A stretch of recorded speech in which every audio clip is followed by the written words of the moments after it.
What's going on, y'all? This is Wayno here. Y'all know I rep Harlem, and it's my 10-piece combo.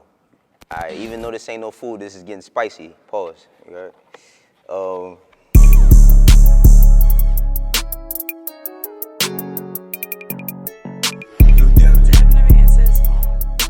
It's Wayno here. I'm from Harlem, and I do a multitude of things. I'm a music executive, a dad. You feel me?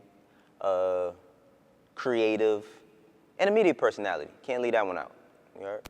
For anybody who's trying to figure out how to balance out that time and being a dad and all of that, if your kids is little, do it now because they're not gonna remember a lot of the time. But as they get older, make sure that you balance out the time with them, right? One of the things that my dad always taught me is that I didn't grow up in a household with my dad, but he used to always tell me you remember the times that I spent with you, right? And I'm like, yeah. So make it last, make it memorable when you can, but be relentless in your pursuit because everything you shooting for is what's going take care of them in the future. What I look for in an artist is first and foremost talent, but as well honesty, right? And what I mean by honesty is honesty in your approach, right? Like whatever your approach is to you being an artist. If it's your storytelling, the story that you're telling might not always be yours, but just be honest and intentional about the stories that you're telling and the work that you're putting in. All right, what would I tell an aspiring, up-and-coming A&R, music manager and all that? Honestly, find another job. Nah, I'm playing. It's ups and downs, it's pros and cons to everything, but it's worth it, you know what I'm saying? Like, if you really willing to put yourself out there, you know what I mean? Like, if you really willing to put that time in, regardless, because there's gonna be a lot of times where nothing's coming in. No money's coming in, no motion happening. It's gonna be difficult, but if you're willing to put the time in, it'll be worth your while. Feel me? Just keep going, don't give up. We gonna get into this 10-piece, you heard? All right, top 5 New York artists of all time. Woo-hoo, all right, it's not that difficult. I say number 1, Jay-Z, that's not hard for me. Number 2, Nas. Number 3, Biggie. Reason why I put Nas over Biggie is because we only got 2 albums from Biggie. We didn't get a chance to see his full potential because there's gonna be people that say, yo, that's crazy, you put Big 3rd. 4th, DMX. Damn, man, 5? That's it? 5?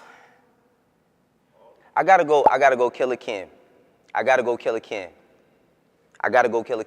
And listen.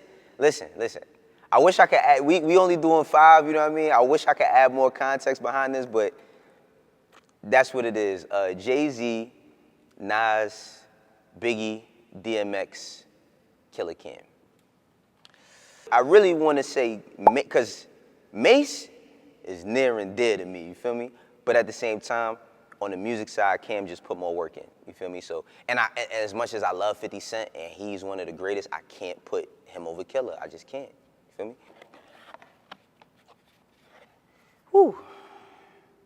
Name a rapper you didn't like at first but ended up becoming a fan of. Young Thug. I can't remember what was the first song I heard with Young Thug. I remember the video because I met the director around this time. It's the joint with him and Pee Wee Longway. I just remember him and Pee Wee Longway in a kitchen somewhere, and they had an AK-47. That's the only thing I remember about the video. But Thug, I didn't really get it at first, but as time went on, I got a chance to really understand like when you start really listening to him, even though his music, I equate Thug's music to almost in another language, because sometimes you can't understand him, but it'll move you. Once I got a chance to really dig into Thug music, Thug, one of my favorite artists ever. All right, even though this ain't no food, this is getting spicy. Pause. You heard? If you were an NBA owner and had a chance to put together your dream team, starting 5, who would it be? Oh man, because I gotta kind of move around the positions, pause, because it's gonna be a lot of pauses on this episode, but I gotta kind of move around the positions, because damn. All right, number 1 is Michael Jordan. I'm never putting nobody over Michael Jordan. Number 2 is Kobe Bryant. Gotta go Kobe. Number 3, I gotta go Bron. I don't think you could have a basketball conversation all the time without having Bron, even though I don't think he's better than the first 2 people I named. And y'all can check me on that. Number 4, damn, man, y'all tough, bro. Number 4, Tim Duncan. Greatest power forward of all time. You know what I mean? Greatest power forward of all time. 5 rings. They only don't talk about the big men because the big men are not marketable. And number 5, I got to go Shaq. There was no more dominant force than Shaq in the NBA when it came to low post playing. If Shaq had the same skill set he had back then with a three-pointer, he'd be the greatest player of all time. All right, let's get to the next one. This is fun. I ain't going to hold you. All right, what slang word do you wish they retire in 2024? Cap. I'm tired of the cap. I wear a lot of caps. You know what I mean? Cap has been a different definition.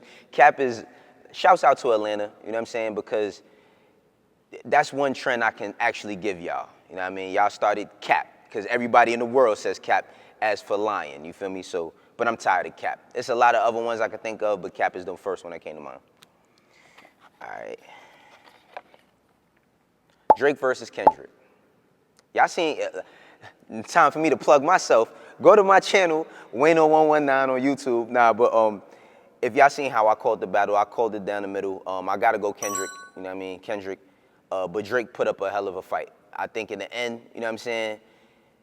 It didn't go how Drake thought it was gonna go, but Drake put up a good fight. Family Matters is a great diss record. So is Push Ups, but Euphoria and Not Like Us is monsters, is what it is. What's my most controversial opinion?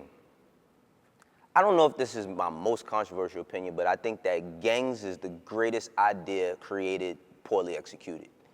I know more Bloods and Crips, GDs, BDs, Latin Kings, Nietas than probably any other group in the world, yet a lot of it is it's all destruction, you feel me? So I feel like while I think it never really started off with something positive for real, like it was just defense, it was always offense, defense, offense, defense. You got people banging red over in Africa, over in, in London and all of that. I don't know if they identify with the same exact sets or none of that, but I think it just was a great idea made by young black men trying to figure out, poorly executed because we lost so many to it. So that's very controversial. Hey man, I'm a former gang member myself. All right, what's the most embarrassing thing that ever happened to me? The most embarrassing thing that ever happened to me. Can I say 2 things? They both involve women. No, but what I say, like, one of the most embarrassing things that ever happened to me. One time I was in gym class, I was like in the 9th grade, right? And like, I guess I ain't, like, my clothes was dirty. You know what I mean? So I didn't have any clean drawers. Well, I had clean drawers, but the one pair of clean drawers I had this hole in them, right? Like they had a hole around the ass, pause, you know what I mean? Because that's crazy. A hole around the ass in your drawers is wow, you feel me? But what ended up happening was I was in gym class, and everybody who know me growing up, when I played ball, I'm not going to sit here and say I could give you 40 points. I'm not going to make the best decisions when we run in the full, but I'm going to put on a show. I'm going to cross you. I'm going to embarrass you. So the whole time I'm talking shit, I'm whoop, whoop. I crossed this kid, and when I crossed this kid, I tripped over his foot and I fell, and my shorts fell down, you know what I mean? And my shorts fell down, my ass was out. So my whole ass was out, you know what I'm saying, during the whole thing, and that was pretty embarrassing. I got a lot more embarrassing stories. Maybe I get to do another episode of this and I could get some food, but I'll tell you another embarrassing story another day. Okay, what's one thing you regret not doing during the pandemic? I regret not starting my YouTube channel. Shout out to the bro, DJ Ghost. DJ Ghost told me in 2018, he reached out to me, and he's a big YouTuber, and he hit me up and was like, yo, bro, you should start a YouTube. And I was like, yeah, but what I'm gonna do on it, right? Like, I really didn't know what to do with it. And he was like, nah, bro, I'm telling you, he like, it don't matter, you Wayno, you got a name in music, do it. And I didn't do it out of, you know, somewhat fear of like, you know, I fear rejection to a certain extent, you feel me? I'm thinking like, yo, I'm on a platform with such a big media personality like Academics. I'm gonna start my YouTube, people not really gonna care for it. which I was on a big platform at that time, if I would have started it, man, I'd have been making crazy bread off of it. So I do regret that during the pandemic. Okay. You get to pick one celebrity to fight. Yo, what's wrong with y'all, bro? You get to pick one celebrity to fight. If you win, you get to take all their money. Who you fighting? I'm fighting Elon Musk. I'll beat his ass. I promise you.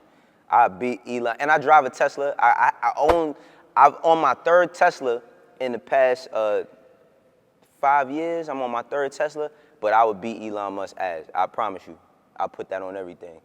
Put me in the ring with him. You know what I mean? He ain't even got to put up all his bread. Tell him put up 10% of the bread, getting fried. Harlem, I'm not going to embarrass us. You know we good for our 5 minutes. You heard? And last one is, what's the brokest thing someone has ever done around you? The brokest thing someone's ever done around me. I mean, listen, I'm from Harlem, man.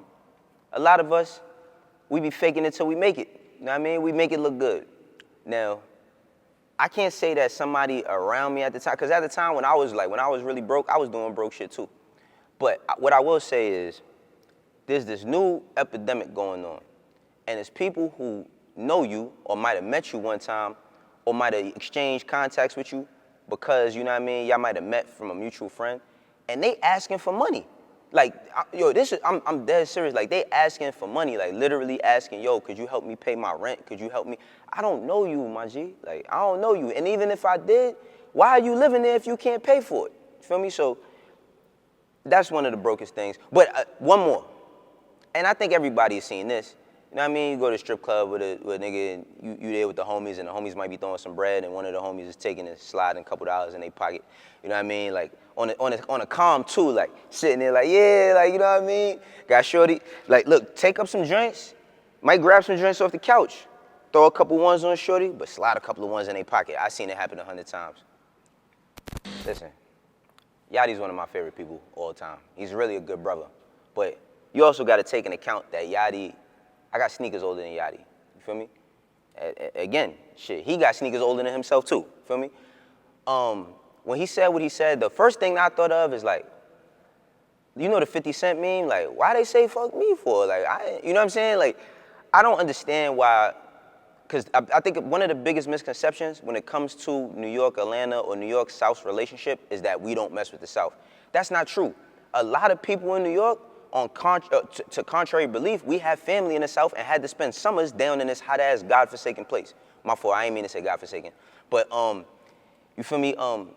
When he said what he said, it kind of bugged me out because Yachty, if y'all see his aesthetic and how he dresses now, he kind of dresses like a New York dude in the early 90s or early 2000s, right? Yeah, I seen Yachty wearing Wu wear. I'm from New York. I've never owned a piece of Wu wear ever in my life. We never was and I love Wu-Tang, but we never was jacking that. You feel me? When it comes to like what Yachty said overall, bro, I ain't gonna lie, he bugging out, bro. Like, he's just bugging out because Atlanta is influential for Atlanta. Let me say it again. Atlanta is influential for Atlanta.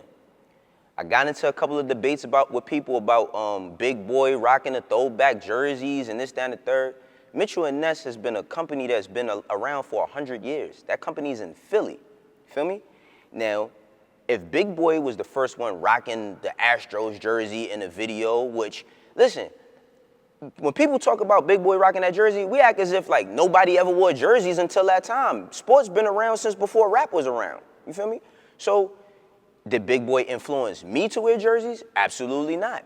Did he might influence Atlanta people to wear jerseys? He probably did. I don't know. I started living in Atlanta 3 years ago, and I first started coming to Atlanta back in '99. You feel me? That was my first time coming into Atlanta back in '99. So I can't speak on whether he started, if he started it for y'all, good for y'all, but he ain't started for us, you feel me? Like, our influence, especially, our influence came from Jay-Z and Fab when it came to jerseys, you feel me? And even if we got onto it late, that still doesn't negate that we didn't get that from y'all, you feel me? I didn't get that from them. I never had a picture on my wall when I was a kid of anybody from Atlanta that said, I want to dress like that, and that's no slight to y'all. We love y'all. We are family. This is all black culture, you feel me? Oh, all right, some trivia questions? All right, let's do it. What year did Derek Jeter join the Yankees? Shit, was that around, damn, was that 99, 2000? 92? Yeah. Derek Jeter? Just goes to show you I don't know much about baseball. Is what it is. I love the Yankees though, you know what I mean? How many states start with the letter C? Chicago.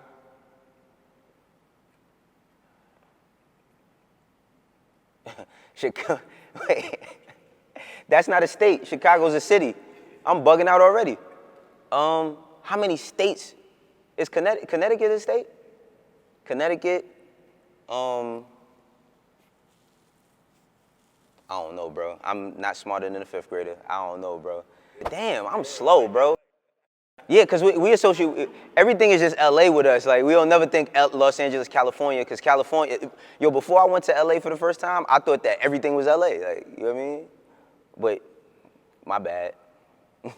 The address to, you know what I mean, famous Apollo Theater, I don't know the exact address, but it's on 125th Street between 8th and 7th, which in gentrified Harlem is not 8th and 7th, it's Frederick Douglass Boulevard and Adam Clayton Boulevard, you feel me? But if you from my era, it's 8th Ave, 7th Ave, and we don't call it 125th, we call it 25th.